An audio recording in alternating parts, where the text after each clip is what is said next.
Gracias, Máster. La despedimos con un fuerte abrazo de parte de todos los compañeros y estudiantes de la UNEMI de la carrera de Economía en Línea. Tenemos ya también en la sala a nuestro segundo ponente, que es el doctor José Luis Castillo. Muy buenas tardes, doctor. ¿Cómo estás, Juan? Qué gusto verte. Tanto tiempo. Mucho gusto, José Luis, compañero de la Universidad, del ESPOL, de los campos de deportes y académicamente también. Sí, qué Doctor, gusto. voy a permitirme presentarlo como se debe. El máster tiene una maestría en Economía y Econometría de la Universidad de Chile. Es graduado también de pregrado en la ESPOL, de economista con mención de gestión empresarial. Y también tiene una maestría en Economía y Finanzas de la Universidad de Aarhus. Está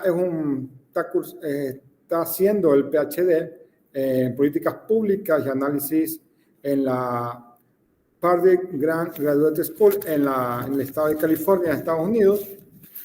Vamos a hablar un poquito sobre la experiencia profesional del doctor Castillo.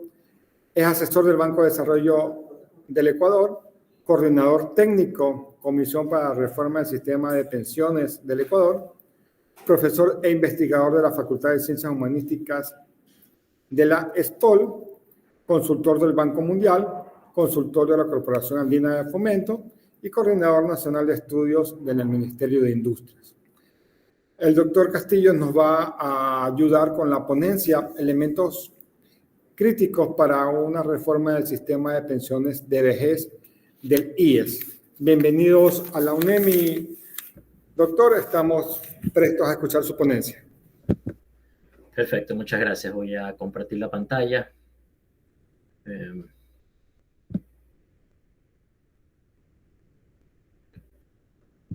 que poner toda la pantalla, creo.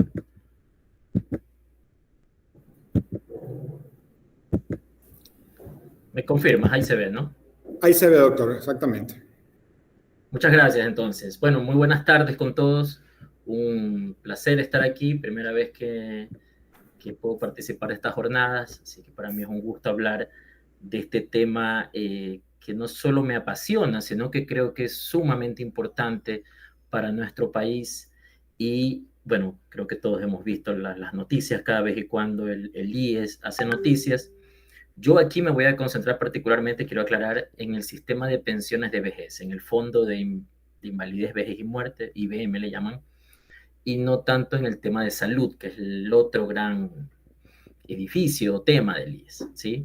Yo, como bien mencionó en el currículum, he participado como coordinador técnico de la comisión que analizó el sistema de pensiones en el IES hace ya casi 2 años atrás y que fue liderada por Augusto de la Torre, ¿sí? Yo no fui parte de la comisión como miembro de ella, sino fui un coordinador técnico. Yo fui el que estuvo detrás de los números, estudios y de toda la socialización que se hizo del tema, porque parte del objetivo de esa comisión era ponerle números a esto, que ustedes van a ver que mi presentación es básicamente varios números importantes, críticos. Y lo segundo era en esa comisión conversar con actores sociales, con organizaciones de la sociedad civil, ¿sí? Entonces nos reunimos con asociaciones de jubilados, asociaciones de emprendedores, de jóvenes, de mujeres, academia y así por el estilo. ¿Sí? Lamentablemente los sindicatos no quisieron reunirse con nosotros, pero se hizo esa labor. Esa era gran parte del espíritu de esta comisión, era que realmente no solo sea una comisión de expertos que no vivimos el día a día de esto, sino que justamente, ¿no?, integre y sobre todo integre a actores u organizaciones que normalmente no se ven en esta discusión. Porque cada vez que se habla del tema de las pensiones, particularmente de las pensiones, quiero enfocarme en esto, se entrevista a el presidente de la Asociación de Jubilados de no sé dónde. Son gente que tienen, como se dice, vela en el entierro. Son gente que defiende ciertas posiciones, muchas veces de una forma muy negativa, excesivamente política, excesivamente pensando solo en el bienestar de ellos y no del sistema como un todo. Pero nunca los entrevistan, nunca los introduces en esta discusión a, por ejemplo, los más jóvenes, los emprendedores, que son los que van a sufrir los principales efectos perniciosos de que el sistema vaya empeorando. Entonces, creo que la comisión hizo un gran trabajo en ese sentido, quedó una documentación que la puedo poner a disposición libremente, está allí en las redes sociales, digamos, está en una página web, se llama jubilacionsegura.org, me parece, pero allí ustedes la pueden encontrar en Google, ahí está la propuesta, y hay un documento de ley incluso, porque Augusto de la Torre, que fue quien lideró esto, dijo, aquí hay que hacer ya una ley para que los asambleístas no tengan que trabajar mucho, aquí está, mira, está escrita. Sin embargo, lamentablemente, cuando se le presentó esto al presidente Guillermo Lasso, al mes renunció, así que lamentablemente quedó guardada en algún cajón de Carondelet. Sin embargo, de cuando en cuando surge, pero en las nuevas administraciones del IE, sobre todo, creo que no la han tomado demasiado en cuenta. Entonces, creo que es importante mencionar eso. De allí, yo quiero concentrarme hoy día en un par de aspectos porque evidentemente el tiempo no da para más y van a ver de qué se trata, porque esto es una reforma que ofrecía soluciones, no solo diagnósticos, pero en varios aspectos, ¿no? Yo me voy a concentrar en dos que creo que son los más importantes. A ver, ¿qué pasó? Ahí estamos. Ahí estamos. Bien, creo que esto es lo más conocido, creo que todos estamos al tanto de que como les decía, IBM significa invalidez, vejez y muerte. El fondo, básicamente de pensiones de vejez, es inviable, financiera y fiscalmente también. ¿Por qué digo fiscalmente? Porque van a ver aquí que hay un gran aporte del Estado en esta situación y por esa razón también es insostenible. No da para más el fisco ya. Entonces, más allá de que esto sea discutido, normalmente no se habla con números. Dice, ok, sí, el IES está quebrado. ¿Pero qué significa eso? Está quebrado. ¿Cómo va a quebrar una institución como esta? Es imposible, ¿no? Pero la realidad es que aquí con los números uno se puede dar cuenta de qué es lo que estamos hablando, hasta cuándo más o menos podría sobrevivir esto y explotar esta bomba financieramente o políticamente. Bien, aquí en el eje de la izquierda, en el gráfico de la izquierda, tengo cómo van, en relación al PIB, los aportes que hacemos, ¿sí? Aquí en azul tienen los aportes. ¿Sí ven? Son muy estables y se ven empequeñecidos por la magnitud del pago de prestaciones, es decir, los egresos de las pensiones que pagamos. Como bien comentaba la colega de la presentación anterior, la transición demográfica en el Ecuador es aceleradísima. Vamos a ver más adelante un gráfico, pero eso es lo que está detrás de esto, ¿sí? Un gran envejecimiento poblacional y vamos a ver también un sistema bastante generoso. Ok, entonces cuando yo resto estas dos rectas, que son los ingresos por un lado y los egresos por otro, me queda el saldo, que es absolutamente negativo, ¿no? Pero una cosa es que sea negativo y otra es que sea crecientemente negativo, y eso es lo que vemos aquí. Es decir, hacia el 2050 llegaríamos a alrededor de 15% de déficit del PIB. ¿Ok? Y en el 2080 ni qué hablar de esta cifra que es estratosférica. ¿No? Imagínense dedicar una quinta parte del PIB solo para pagar pensiones de vejez. Aquí no está salud, recuerden, solo vejez, invalidez y muerte. A la derecha tenemos un análisis similar, pero incorporando las contribuciones que hace el Estado, es decir, el famoso 40% que otorga el Estado a las pensiones. Aquí se reduce un poco el déficit bruto, pero no deja de ser plata que sale de otro lado, ¿cierto? No hay almuerzo gratis, como sabemos los que hemos estudiado algo de economía. Esta plata viene de algún lado, ¿no? El fisco la pone y con eso se reduce un poco el déficit, pero sigue habiendo déficit. En este momento, ya según las estimaciones que hicimos aquí, okay, esto es con base, hicimos con unos actuarios del Banco Mundial, con data real que nos proporcionó el IES. Estas son estimaciones bastante sofisticadas, no son cosas que se me han ocurrido a mí, así que son bastante creíbles y creo que cualquier demógrafo actuario las podría confirmar. Más, menos números, obviamente puede haber diferencias, pero cualitativamente hablando, estos números son bastante creíbles. Entonces, ya en este momento tenemos déficit incluso con el 40% de aporte del Estado. ¿Sí? Entonces, si quieren tener una definición de quiebra bien, digamos, bien fuerte, bien machetera, como decimos los profesores, ya en este momento el sistema no, ya está quebrado, ¿sí? Ahora podemos ser un poquito más laxos y empezar a ver otros números, porque esto puede sobrevivir un aporte adicional del Estado, digamos, ¿no? Pero avancemos, esto sigue creciendo, como les decía, una cosa es tener déficit y otra es que sea un déficit creciente, ¿sí?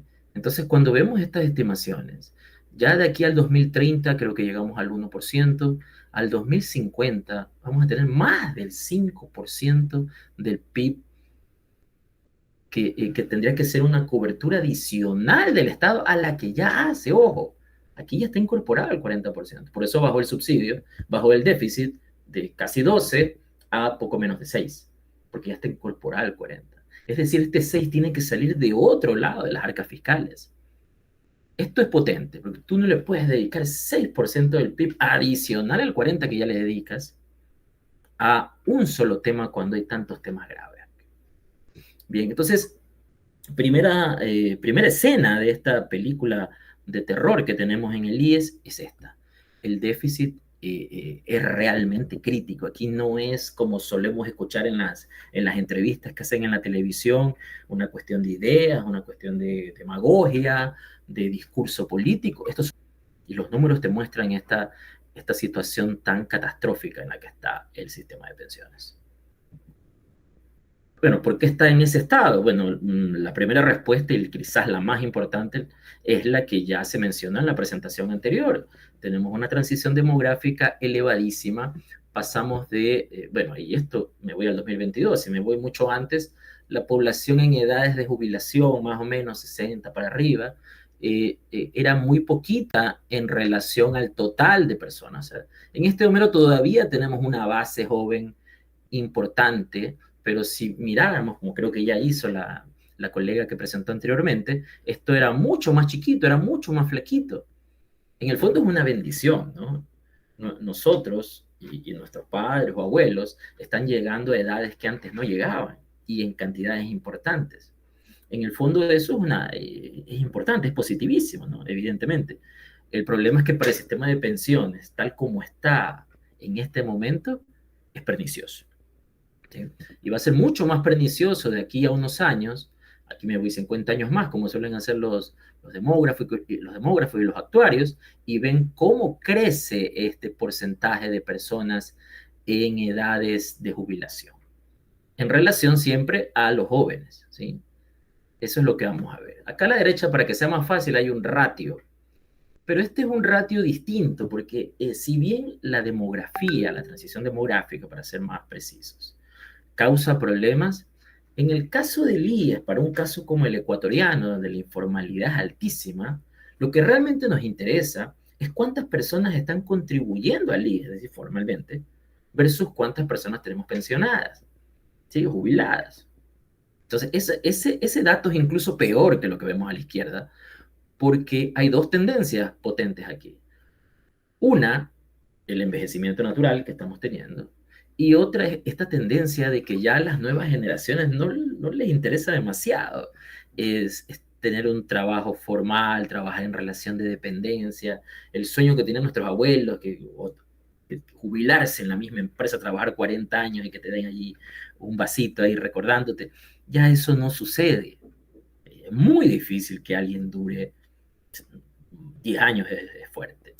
Peor aún, con esta otra cosa perniciosa que no tengo tiempo aquí para tratarla, pero que yo creo que es la más fácil de ponerse de acuerdo, sin embargo los sindicatos no quieren, que es la jubilación patronal, la cual, básicamente así, muy sencillamente, si llegas a los 20 años, la empresa, con la misma empresa, la empresa está obligada a darte una pensión por el resto de tu vida. ¿Okay? Entonces, ¿qué es lo que pasa con eso? Que ya cuando tienes más de 10 años, 15, la empresa te invita a abandonar la institución, ¿no? Hace un acuerdo contigo y básicamente te sacan o te contratan después por otros servicios con facturas, pero no quiere amarrarse a esa obligación de por vida. ¿Sí? Y es natural, o sea, uno no puede demonizar eso, porque sería un accionar natural de nosotros como empresarios si estuviéramos en esa situación. Nosotros no sabemos de pensiones. Vamos a administrar un fondo de pensiones nosotros como empresa. Es muy difícil. Esto es una medida de hace 50 años atrás probablemente que ya no se compadece con la situación actual. Sin embargo, causa muchos perjuicios a trabajadores en sus edades que ya laboralmente son más vulnerables, ¿no? Ya cuando tienen 50 y pico de años, han trabajado en lo mismo, probablemente no saben hacer otra cosa y se quedan sin empleo, es muy pernicioso.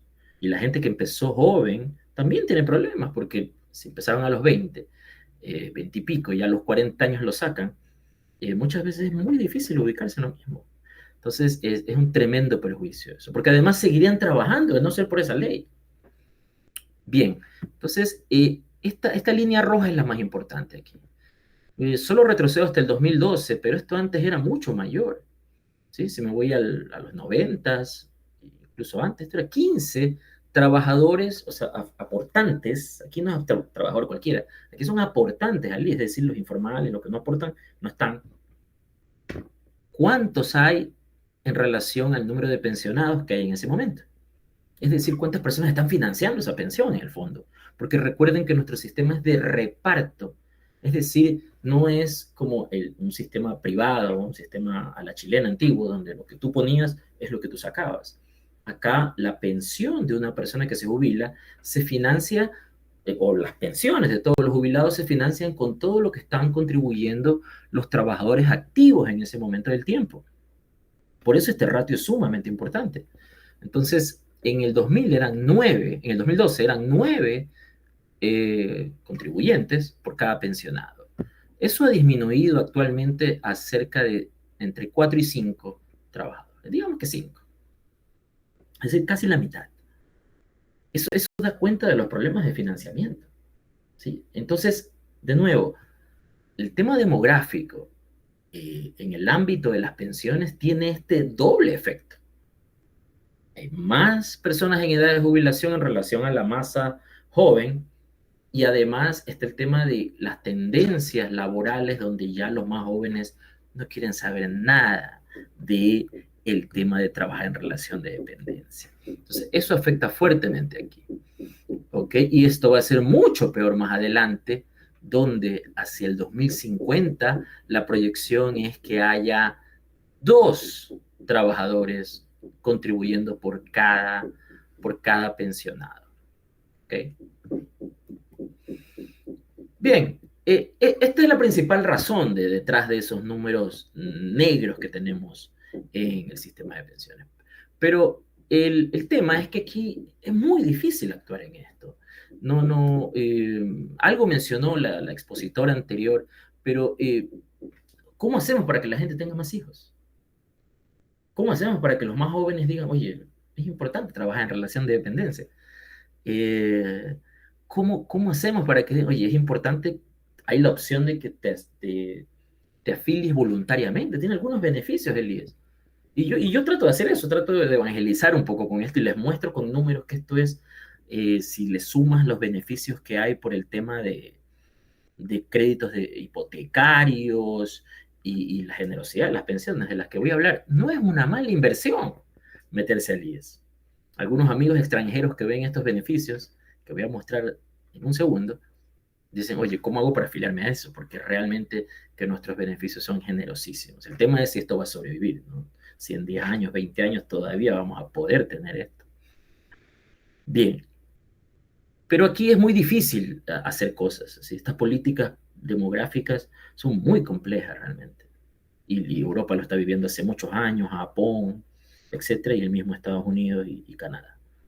Pero donde sí podemos hacer algo, y por eso me quiero concentrar en eso, es en estas otras cosas que tiene el sistema, en los parámetros del sistema que hacen que nuestro sistema esté, o sea, uno de los más generosos del mundo.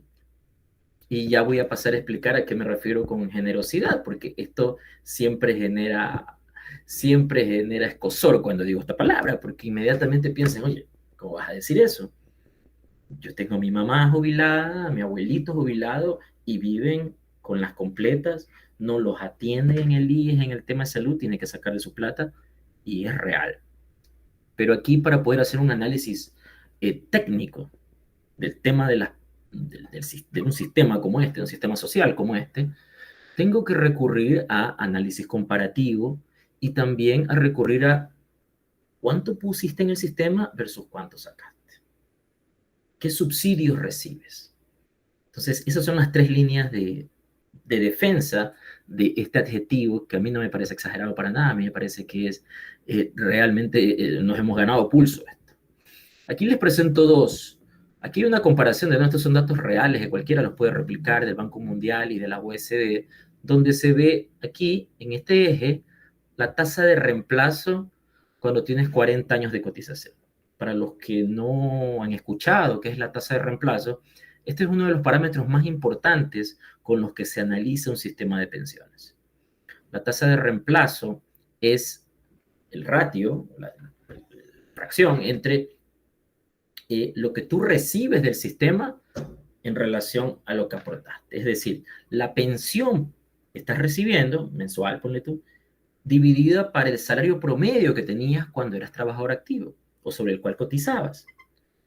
Por ejemplo, si tú recibes una pensión de $500 y tu salario promedio era de alrededor de $1,000, entonces 500 versus 1,000, tú estás recibiendo una tasa de reemplazo del 50%.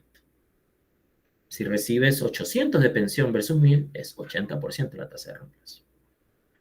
Bien, entonces en estas cosas no hay definiciones teóricas de cuál es la tasa de reemplazo óptima, es muy discutible. Entonces, cuando algo es discutible, los economistas lo que hacemos es comparar, a ver, ¿qué está pasando en el mundo? ¿Sí? Y aquí tenemos el mundo desarrollado y aquí tenemos el barrio, ¿sí? El barrio latinoamericano. Como sea que lo analicemos, Ecuador está entre los más generosos, es el más generoso. Cuando agarramos la tasa de reemplazo, aquí para hacerlo más comparable solo agarramos a los que tienen 40 años de cotización, ¿sí? Los que se jubilaron con la pensión completa en el caso ecuatoriano. Tienen cerca de 100%, 90 y pico por ciento es la tasa de reemplazo. Es decir, estas personas que se jubilaron con 40 años de aporte, que, en fin, no son los, no cualquiera puede lograrlo ahora, ¿no? Antes era más fácil, ahora es más difícil. Es básicamente lo que ganaba es lo que recibe. Eso casi no sucede. Aquí hay 3 países que se le acercan un poco, pero la mayor parte de los países está en una tasa de reemplazo promedio, aquí sí se ven estas líneas rojas, de 60 y pico por ciento. Aquí estamos hablando de países desarrollados de la OECD, ¿no? Aquí estamos hablando de Dinamarca, de Suecia, de Holanda, de ese tipo de países estamos hablando aquí. Ellos no son tan generosos como nosotros, te dan 60 y pico por ciento. Eso les parece a ellos que es adecuado. Y lo otro que hace ver peor esta situación es con qué tasa de aporte conseguiste eso. O sea, cuánto contribuiste al sistema para poder recibir esa tasa de reemplazo. Y allí vemos que el promedio es de cerca de 23%, cuando en Ecuador lo que contribuimos al sistema solo de pensiones, ojo, es cercano al 10%. ¿Okay? ¿Por qué digo eso? Cuidado si confunden. No, si nosotros contribuimos 20 y pico por ciento entre lo que pone el empleador y lo que pone el empleado, correcto. Pero recuerden que eso financia varios fondos. Eso financia salud, financia las pensiones de vejez, invalidez y muerte, el IBM, cesantía, desempleo, un par de cosas más por ahí. Es decir, no solo financia pensiones. Lo que va a pensiones de todo eso es 11%. ¿Ok? Entonces tenemos, en comparación con esos países, una tasa de aporte bajísima, la mitad al menos del promedio, la mitad al menos del promedio, y recibimos esto, casi 100%. Sí, algunos dirán, oye, pero eso es para los que tienen 40 años de cotización, los que tienen menos. Ok, no deja de ser, según los cálculos, por encima del promedio, por encima del 60%, del 70%. Pero aquí era para comparar peras con peras, ¿no? No puedo comparar eso con casos como estos, que son casos completos. Cuando lo comparamos con el barrio, también, ¿sí? Aquí están las tasas de reemplazo. ¿Sí? Argentina, bueno, esto fue hace, no sé si les cortaron un poco esto en los últimos años, pero era generoso, pero no llegaba al 70%. Nosotros estamos cerca del 90%. ¿Okay? El resto de países promedia, así a ojo de buen cubero, 30 y pico por ciento. Si seamos generosos, pongamos 40%. Ese es el promedio. Países súper progresistas, ¿no? Que uno diría, no, aquí nos estás comparando con países súper capitalistas. No, estos países, bueno, creo que la mayor parte de los que están escuchando esto saben, son economías del bienestar, ¿no? Son estados del bienestar. Dinamarca, Suecia, de ese tipo de países estamos hablando, países súper progresistas en ese sentido, donde el Estado tiene un rol bastante fuerte y sin embargo 60 y pico por ciento. En la región es menos. Con un aporte, además, por eso les digo, siempre consideren cuánto pones para poder evaluar o calificar la justicia de este sistema es cuánto pones, cuánto sacas. En ese sentido, somos los más generosos del mundo porque pones 10 y sacas 9, sacas 9 veces lo que pones aproximadamente.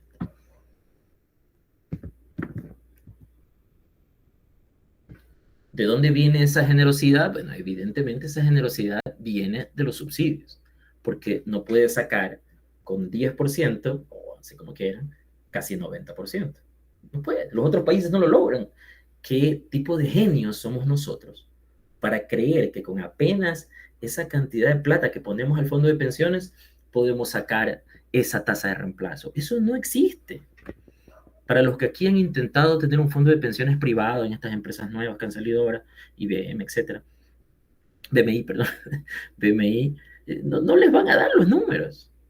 Si ustedes ponen 10% apenas en su salario, no van a sacar una tasa de reemplazo de 90%. Para ponerle números más concretos, si ustedes ganan $1,000 y ponen $100 mensuales, yo quiero un seguro, no voy a poner $100 durante, no sé, 30 años.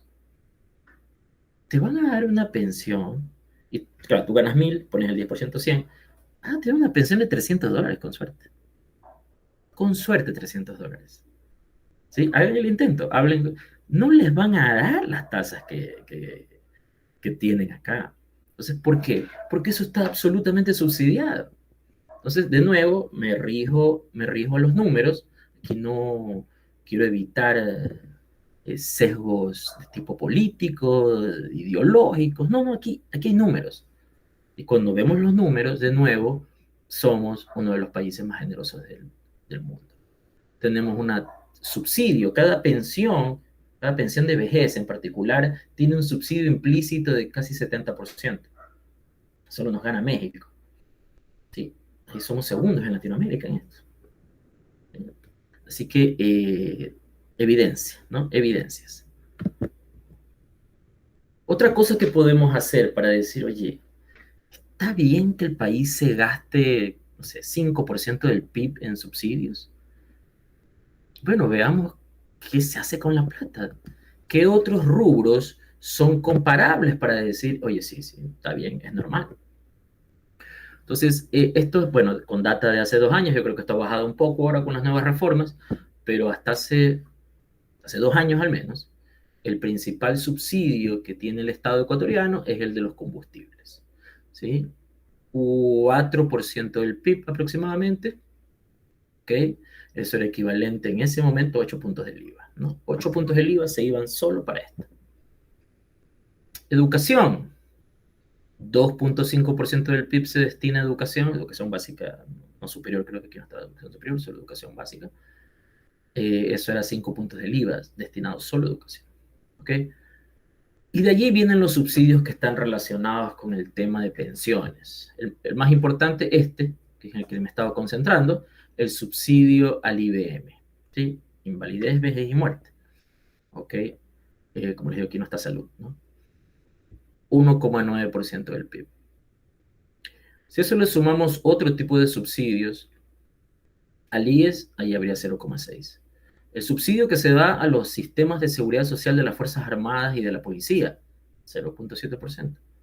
Y de aquí vienen los subsidios a los sistemas no contributivos, como se denominan estos, que son subsidios puros, ¿no? Te lo dan a pesar de que tú no contribuiste nada, que son los bonos de desarrollo del MIES, pero particularmente concentrados en la población adulta mayor. Que esto también, porque estas son personas que están, y aquí la palabra clave que voy a empezar a usar de aquí en adelante es focalización. Esto está bien focalizado, porque va dirigido a personas realmente pobres. Una de las cosas que vamos a ver de aquí en adelante es que esto es para todos, no solo los pobres. Bueno, aquí hay 0,3. Entonces, como vemos, es fuerte. Si yo le sumo el 1.9 a esto, 2.2, y si le sumo esto, más todavía, los subsidios a la seguridad social se convierten en el segundo mayor rubro en el que gasta el Estado ecuatoriano. Por encima de educación, por encima de educación, casi cercano a este subsidio brutal que hay a los combustibles. Entonces, aquí la pregunta es ¿esto es aceptable? ¿Sí? Si ponemos salud aquí, por ejemplo, va a estar un poquito menos, por ahí va a andar. Esto va a competir con el subsidio de educación y con el subsidio de salud. La pregunta es, y otro pequeño detalle, esto no va a la población mayoritaria del Ecuador, porque como bien me parece que escuché que mencionó nuestra colega anterior, que hizo la presentación anterior, el grupo que logra jubilarse es muy pequeñito. 3, 4 adultos mayores de cada 10 logra jubilarse.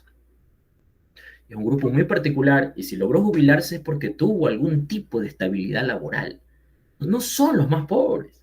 ¿Sí? Uno dice, no, sí, de nuevo, mi abuelito, él nunca ganó mucho, él tiene su casita, todo es relativo, ¿no? Ese abuelito que no gana mucho, que tiene su casita, es mucho más rico que las personas que no lograron tener pensión y que viven realmente en la pobreza, en la vejez. Las personas que realmente no tienen nada. Entonces, ese es el tipo de preguntas que yo los invito a que ustedes se hagan, porque realmente en la discusión pública esto no sale. ¿Sí? Simplemente se concentran en que no se pueden reducir derechos, no se les puede, no se puede cortar por el lado más débil de la soga, todo ese tipo de analogías que se hacen, pero no se ven los números. Entonces, cuando se ven los números, uno se hace preguntas un poco más profundas, ¿no? ¿Es razonable esto? 2.5% de la educación, que esto sí beneficia a las grandes mayorías y está enfocado en la gente de menores recursos, porque los que tienen recursos medios, altos y altos están en la educación privada. Salud, que no lo puse aquí por el tamaño, por espacio, pero que también está por ahí. ¿Es razonable que se gaste tanto en relación a eso?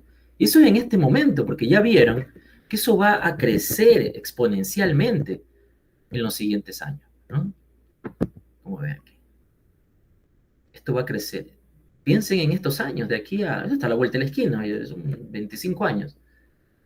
Como dicen por ahí, 20 años no es nada. 5 puntos del PIB destinado a esto, no hay país que aguante, no hay país que aguante. Bien,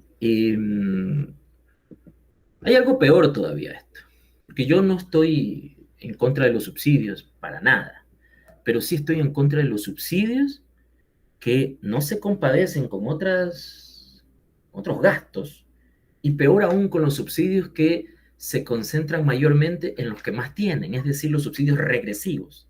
¿Sí? Regresividad es esto que están viendo en el gráfico. Los que más tienen se llevan la mayor parte de los beneficios de este subsidio.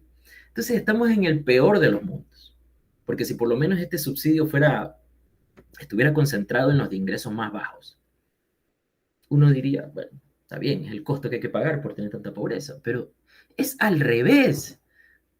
Es al revés, como pasa con casi todos los subsidios en el Ecuador. Son regresivos. Se concentran en los que más tienen. Aquí hicimos un análisis donde ponemos en azul el valor presente de las pensiones de vejez que recibirías desde que te jubilas hasta tu esperanza de vida, ¿no? Hasta que te mueres, en relación al valor presente de todos los aportes que hiciste mientras fuiste trabajador activo, ¿no? Conocemos ese ratio, esa división, nos queda que las personas de ingresos bajos, aquí creo que pusimos $600 o algo así, reciben poco menos de 6 veces lo que pusieron. ¿Sí? Lo que pusieron versus lo que recibieron es 6 veces. Los ingresos medios reciben casi 7. Y los ingresos altos, más de 8 veces lo que pusieron. Si quieren llevar esto a tasas, ¿sí? Seguramente han escuchado, saco el TIR, la tasa real de retorno equivalente aquí, ellos reciben 9,6% de rendimiento por esa plata que pusieron en el IES en pensiones, mientras que los más pobres o los de ingresos más bajos, apenas 7%. ¿sí?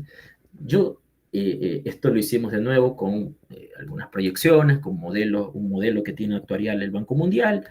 Yo he hecho mis propios cálculos, y esto es una cruzada que tengo, así que me perdonan el apasionamiento, pero he hecho mis propios cálculos con esto y he encontrado algo similar, pero con sueldos más explícitamente, ¿no? Entonces yo he encontrado que efectivamente el subsidio que reciben los de ingresos más bajos es menor al 50%, oye, bordea el 50%, mientras que los que tienen ingresos mucho más altos es superior al 70%.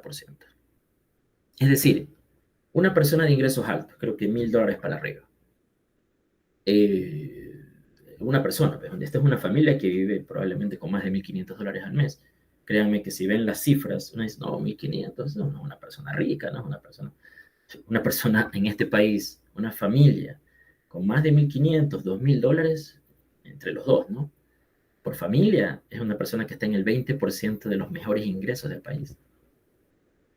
¿Sí? Más, creo, en el 10%, si mal no recuerdo. Bueno, ya revisé esta cifra, la revisé hace 3 años, 2 años. Pero no es una persona normal, no, si a mí no me alcanza, estoy endeudado, apenas me alcanza para pagar el colegio de los niños. Estás entre el 10 y el 20% de las personas con mejores ingresos en este país. Es lo que dicen las cifras, no me lo estoy inventando. Y esa es la situación. Bueno, a estas personas que no les va mal en la vida, porque hay otros a los que les va mucho peor, estas personas les estamos subsidiando casi 70% de la pensión. Esta persona trabajó en forma estable por muchos años, con mucho sacrificio seguramente, como digo, no viven en la opulencia, pero no viven mal, probablemente tengan una casa propia, y además una pensión. Ya tener casa propia lo saca de la pobreza automáticamente en la vejez, porque no tienen que pagar alquiler.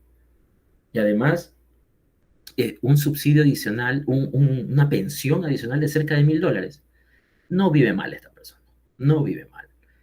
Aunque le deduzcamos el tema de la salud y todo eso, bueno, el resto está peor en ese caso. Así que solo concentrémonos en pensiones. No vive mal. Y de esos 1,000, le estamos regalando $700 mensuales. Entonces, a mí esto me parece descabellado. Este no es un buen sistema. Es un sistema que está, por estructura, por diseño, está mal concepcionado. Seguramente esto funcionó en los años 60, cuando solo había unas pocas personas que lograban jubilarse, y los que lograban jubilarse no vivían más allá de los 70 años. Como les digo, eso es una bendición reciente que tenemos con nuestros adultos mayores. En esa época la gente no llegaba a los 70 años. Entonces se jubilaban a los 60 y pico, morían a los 70 y pico. 10 años máximo tenían de recibir ingresos. Y había un montón de jóvenes financiando a esos poquitos que llegaban a tener pensión. Entonces el sistema funcionaba fabulosamente. Entonces más bien había la pelea de démosle más beneficios. ¿Ok? Pero nadie pensó en que esto iba a suceder ahora. O algo los que lo pensaron los callaron. Digamos. Entonces este para mí es el corazón del problema. ¿Ok? Porque con el tema demográfico, como les decía, podemos hacer muy poco.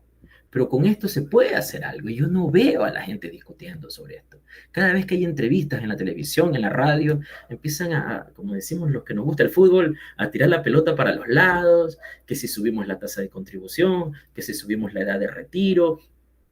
Pongámonos de acuerdo primero en que esto es real, que estos números que están aquí, llegamos nosotros y han llegado otros estudios también con distintas metodologías, llegan a lo mismo, a que el subsidio es brutal y que el subsidio es regresivo, que eso es lo peor de todo.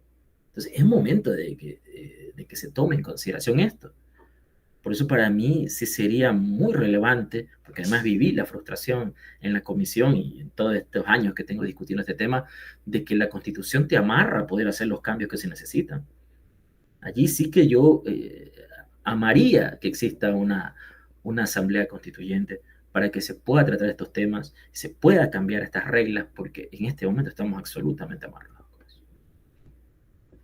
Bien, ahí, para ir ya terminando, hay otros aspectos que también generan esta situación.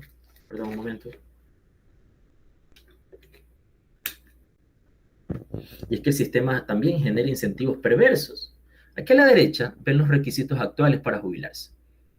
Entonces, si tienes 40 años de aportes, te puedes jubilar a la edad que tú quieras, ¿sí? Incluso con menos de 60, y te van a dar una tasa de reemplazo del 100%.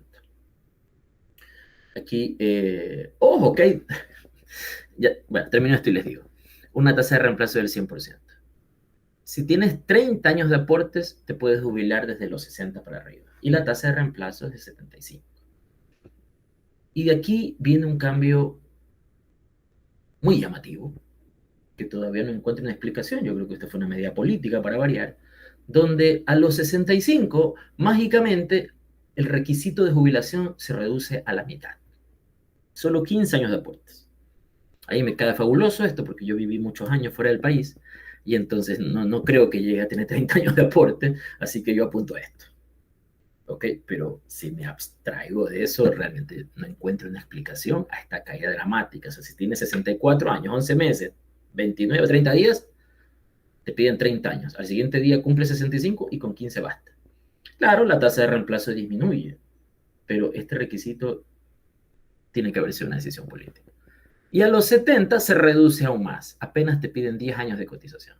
Y se reduce también la tasa de reemplazo. Ya sería el colmo que no la redujera. ¿Qué genera esto? Sí, genera incentivos perversos. O sea, cualquiera que ha estudiado un poquito de microeconomía sabe que esto genera incentivos. O sea, ¿qué genera? A decir, no necesito tener 30 años, porque dicen, no, esta inversión no es rentable, no conocen los números que acabo de mostrar, son bastante rentables, es bastante rentable esta inversión, y dicen, no, yo prefiero la plata. Y por último dicen, ¿para qué voy a cotizar 30 si con 15 yo recibo algo? Y a los 65 estoy bien todavía. Bueno, ¿qué genera esto? Genera una serie de inequidades que no voy a tratar aquí, pero genera un incentivo perverso en algo que somos únicos también en el mundo. Miren este gráfico. Esta es la edad en la que uno se afilia al sistema de seguridad social, al sistema de pensiones. Y este es el número de afiliados, ¿sí? Con menos de un año de aportes. Bueno, el número de afiliados, para hacerlo más sencillo. Como es normal, esto va disminuyendo. Uno se empieza a afiliar entre los 25 y 35 años. Aquí he cortado lo anterior, pero obviamente existe. Y eso va disminuyendo. Ya muchos menos se afilian a los 40, muchos menos a los 50. Y de pronto a los 60 se da esta subida. En ambos, en mujeres y hombres, pero sobre todo en mujeres. ¿Por qué será esto, no? Esto es único en el mundo, ¿eh? Único. Normalmente lo que pasa es que las afiliaciones van disminuyendo porque ya es ridículo que uno se afilie a un sistema como este después de los 60 años, después de los 50 años incluso. Salvo que seas inmigrante y pasen cosas extrañas. Pero normalmente la gente se afilia en sus edades más jóvenes, ¿no? Entre 25 y 40 años. Y sin embargo aquí se da esto, esta subida brutal aquí. Muy llamativa al menos. ¿Por qué? Por esto.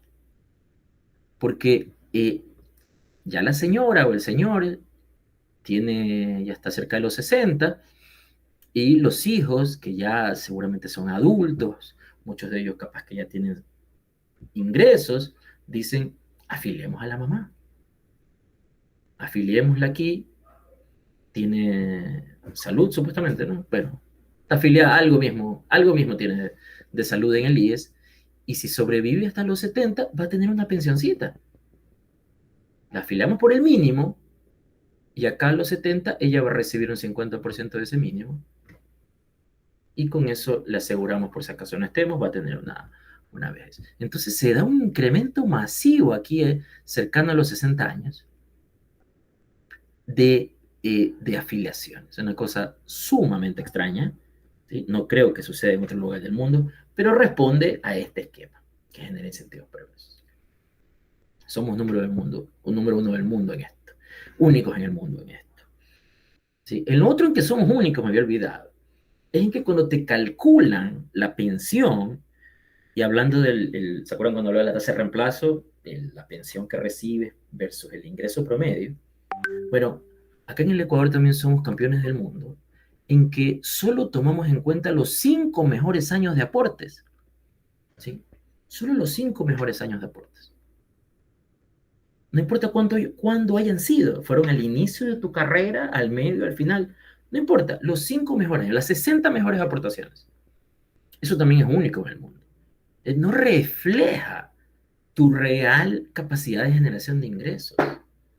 Entonces seguramente tuviste 5 buenos años donde ganabas, qué sé yo, $1,500 mensuales. Y después de eso ganaste el básico durante toda tu vida. No importa, te van a considerar los 1.500 dólares mensuales para el cálculo de la pensión. O sea, te van a dar esa tasa de reemplazo, ese 100%, 70, 50, lo que sea, sobre la base de esos 5 mejores años. Entonces va a estar sobreestimada tu pensión. Y eso también genera distorsiones y el famoso déficit que tenemos. Esto es otra cosa que se puede resolver de un plumazo. Creo que incluso operativamente, yo creo que no necesitamos cambiar la constitución para cambiar eso. Sin embargo, no se hace. ¿Sí? Obviamente es un tema políticamente delicado, pero ha habido gobiernos que han tenido el suficiente apoyo y no lo han hecho. Yo confío en que en algún momento se enteren, escuchen de esto, vean la propuesta que hizo la comisión y se den cuenta que esto es muy fácil de arreglar. Al menos esto es fácil. Hay otras cosas que requieren cambio constitucional, pero otras que no lo requieren.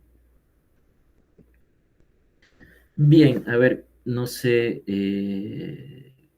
Bueno, voy a mencionar muy rápidamente algunas de las propuestas. Creo que esta propuesta básicamente me voy a concentrar, que tiene que ver con otra. Digamos que son dos propuestas en una, que hizo la comisión para enfrentar un poco esta situación que para mí es la más grave. Hay otras cosas más, como les digo, en las propuestas, otros diagnósticos, otros problemas, pero para mí este es el corazón, ¿sí? Y no se discute, no se discute. Entonces lo que nosotros estamos diciendo es para evitar, primero el de financiamiento y segundo, por lo menos esta regresividad que existe, es decir, miren, vamos a tratar de afectar lo menos posible a las personas de ingresos más bajos. ¿Ok? Por un lado, las personas de ingresos más altos que están recibiendo estos subsidios que no se justifican de 70%, de 50 y pico por ciento, como les decía, una persona que gana $1,000 mientras es trabajador activo, $700 de subsidio. No hace sentido por ningún lado, porque además hay un montón de ecuatorianos que no están afiliados o que no cumplen los requisitos, y ya no los van a cumplir porque ya no van a poder cumplir el mínimo que son esos 15 años de los que hablé, o los 10 a los 70, que no reciben nada, que tienen que trabajar literalmente hasta que mueran.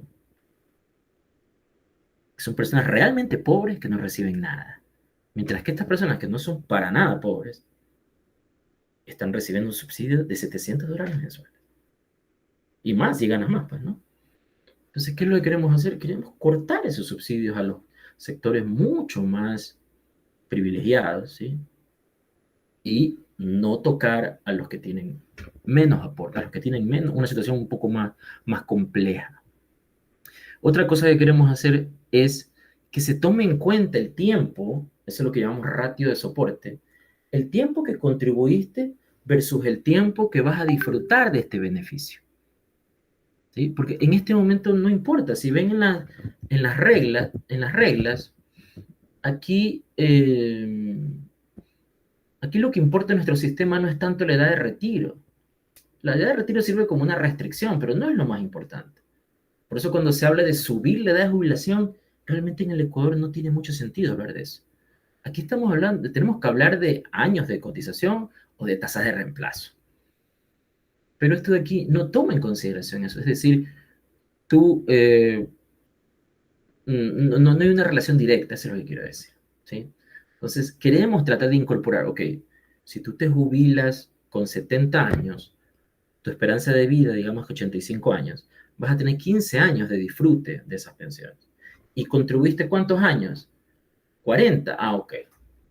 Tu ratio va a ser muy alto porque contribuiste muchísimos años en relación a los años que vas a disfrutar del beneficio. Ese es el objetivo de lo que estamos viendo. Al otro extremo, si tú te quieres jubilar a los 60 años y contribuiste solo 30, ok, no me importa mucho el 60, me importa es los años de disfrute, 85, digamos que es la esperanza de vida. 25 años de disfrute versus 30 de aportes. Tú deberías recibir menos. ¿Okay? Deberías recibir menos. Eso en este momento no está considerado en esta tabla de requisitos. Ese es el ratio de soporte que queremos introducir. ¿Ok? Y está en esta fórmula. Entonces, aquí con esta doble A son los años de aportes y con EB está la esperanza de vida. Esto de aquí ha sido calibrado para que, lo que les decía, ¿no? La máxima pensión posible, que hay que definirla de tal forma de que ese déficit que vimos monstruoso disminuya. Hay una máxima pensión en el IES, ¿no? Nadie puede recibir más de $2.300, algo así, como pensión. Nadie puede recibir eso. ¿Sí? Que también eso es un corte. Si tú ganas salarios estratosféricos, buena parte de eso está regalado, ¿no? Porque por más que ganes 20.000 y cotices 40 años, no te van a dar el 100% de 20.000. ¿Sí? Máximo 2.000 y pico de dólares. Entonces, ¿qué queremos? Vamos a establecer esa máxima para la persona que se jubile más o menos con 70 y 40 años de aportes. Ese es el parámetro que vamos a tomar como referencia. Entonces, aquí están los años de aporte. Digamos que fueron 40. Y la esperanza de vida, si te jubilas a los 70, es 15. ¿Sí? Porque 85 es más o menos la edad, la esperanza de vida. Si te jubilas a los 70, tienes 15 años de vida adicional. Entonces, 40 sobre 15 sobre 40 sobre 15 se hace 1. ¿Qué recibes? Recibes la tasa máxima de reemplazo aquí. ¿Sí? Esta es la tasa de reemplazo, no es la pensión, porque estamos en la tasa de reemplazo, que se va a definir, tiene que definirse para que cuadren los números. Y así por el estilo. Entonces, si tú te jubilas al otro extremo, como les decía, con 60, 60 y 60 y 30, esto va a disminuir, tu tasa de reemplazo va a disminuir. ¿Ok? Porque no aportaste el tiempo suficiente en relación al número de años que te vas a beneficiar. Esto es un incentivo también a que la gente aporte más. Es parte de la idea. Bien. Con esto, lo otro es que no proponemos que esto se haga de un año para el otro, ¿no? Proponemos una transición de 10 años donde vamos cambiando esos parámetros de a poquito, ¿sí? Para que no sea un golpe muy fuerte. Y finalmente, entonces, esta que es la tabla actual, la queremos poner para que quede así, ¿no? O sea, a los 60 te vas a tener que, ya cuando termine la transición, ¿no? Es decir, 10 años después, según nuestra propuesta, la exigencia va a ser de 35 años a los 60 y de 25 a los 65. Y a los 70 vamos a pedirte 15 años. Y con 40 años, como sucede actualmente, 40 años de aportes, te puedes jubilar a la edad que quieras. Bien, de acuerdo a nuestras simulaciones, los ingresos bajos van a ser los grandes ganadores de esta reforma. Actualmente tienen una tasa de reemplazo efectiva de 75% según nuestros cálculos y van a pasar a ser de 90% en el escenario base. Y este 104, todo lo que está anaranjado va a ser porque vamos a crear o proponemos también crear un sistema donde las personas puedan incrementar su ahorro previsional para la vejez, ¿sí? Con una serie de incentivos y cosas de ese estilo.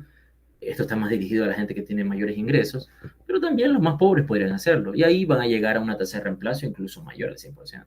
Pero lo que se espera de ellos es que lleguen al 90%. Es decir, van a salir beneficiados en relación al status quo, o sea, lo actual, ¿no? Los de ingresos medios van a quedar más o menos igual, ¿sí? 75-75. Y si ahorran adicional, obviamente van a tener mejores beneficios. Y los que van a tener que ahorrar obligatoriamente para poder mantener su estilo de vida, ya que se les va a cortar el subsidio, son los de ingresos altos, que aquí los definimos como $1.500 para arriba, porque el subsidio para ellos se va a reducir a 49% de 75%. Y la única forma de que logren eso es igualar el subsidio o la tasa de reemplazo que tienen actualmente es con ingresos propios, con ahorro propio adicional, lo cual me parece absolutamente justo. Bien, con estas medidas también el sistema se puede hacer más equitativo y entonces esto que actualmente es regresivo, es decir, los que más tienen más beneficios, ahora va a ser progresivo. Los que menos tienen van a tener los mayores beneficios de los subsidios, ¿no? De los subsidios. Bien, entonces, para terminar, ahí vimos que el sistema es inviable, vimos que hay un gran problema de equidad, ¿sí? Un gran problema de equidad donde se subsidia, el subsidio va a parar a los que tienen mejores ingresos, mayores ingresos. Hay algunos otros temas que no he tratado aquí, pero que se tratan en el documento de la comisión, que es, bueno, parte si lo dijimos, ¿no? Solo un pequeño porcentaje, un tercio de la población económicamente activa está cubierta, o no está cubierta ni por el IBM ni por el MIES, es decir, las pensiones no contributivas. En el MIES hay listas de espera, es decir, los ancianos que sí son realmente pobres. Hay un montón que cumplen los requisitos para recibir este bono de desarrollo humano para los más ancianos y que no llegan porque la plata no alcanza. Sí, porque así funcionan ellos, así nos enteramos acá, lo cual me pareció escandaloso. Hay un cierto dinero destinado a ellos y dice, ok, ¿para cuánto alcanza? ¿Para cuántos alcanza? ¿Para 100.000 ancianos? Ok, 100.000. Hay 200.000, a esperar a que uno de estos deje de recibir, ¿no? Por las razones que sean. Ok, eso me parece inmoral, ¿no? Inmoral. Después hay otro tipo de cosas en el ámbito institucional, está sumamente politizado, cómo se escoge el directorio que maneja esto es absolutamente poco transparente, no se soluciona con meter más representantes allí, hay que hacer otros cambios, y esto de que tenemos, de nuevo, somos campeones del mundo en esto, una sola institución maneja estos dos grandes temas que son tan disímiles como pensiones y salud. Solo aquí. Creo que México tiene algo así también, pero también somos entre los pocos a nivel mundial. Eso para mí, si algo tengo que decir de salud, que es un tema muy distinto a esto se puede tratar técnicamente. El tema de salud es casi un tema delincuencial que hay allí. Es sumamente complejo. ¿Sí? Las mafias que están enraizadas allí es muy, muy difícil de tratar. No es como lo de pensiones, que es bastante técnico. ¿Sí? Es relativamente fácil de solucionar. Pero yo lo que diría es que hay que escindir eso, crear una institución o dividir al IES y que una institución aparte se encargue de salud. De hecho, si me preguntan a mí, y en esto coincido con economistas de distintos lados del espectro político, ¿eh? Yo aquí he visto de todo, gente de derecha, gente de izquierda, que más o menos opina de esto, y gente técnica de organismos internacionales, el sistema de salud IES debería desaparecer e integrarse a un sistema nacional de salud. A mí me gusta mucho esa idea, realmente. No se compadece, genera una serie de problemas, yo la exploraría con más profundidad. Y como mensaje final, estos son problemas estructurales. Ustedes han escuchado seguramente en algunas conferencias o entrevistas que les hacen a gente supuestamente experta, donde dicen que no, esto se resuelve si es que el Estado le pagara la deuda al IES. Mentira. Nosotros revisamos los datos, revisamos las deudas. Esto no se soluciona con eso. ¿Sí? No se soluciona con esto. No es que el IES no está quebrado, tiene un montón de activos. Cuando revisamos los activos, la mayor parte son sumamente ilíquidos. Están en libros a un valor, pero en mercado valen menos de la mitad de lo que dicen libros. ¿Okay? Y son sumamente líquidos, es decir, si en caso de necesitarlos no los vas a poder cambiar por plata líquida inmediatamente. ¿Okay? Otra falacia que se repite permanentemente, sobre todo en campaña política, los problemas del IES se resuelven con más afiliados. Tampoco es cierto. Hicimos cálculos, hicimos una serie de análisis y eso es pan para hoy y hambre para mañana, porque esas personas que ahora se afilian, digamos que lo hacemos mayoritariamente, después se van a jubilar con estas medidas generosas.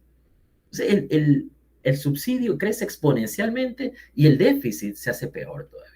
Entonces son algunas de las falacias que hemos escuchado.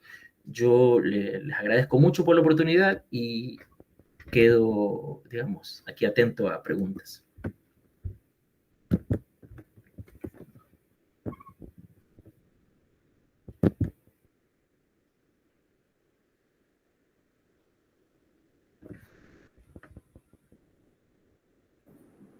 Te voy a decir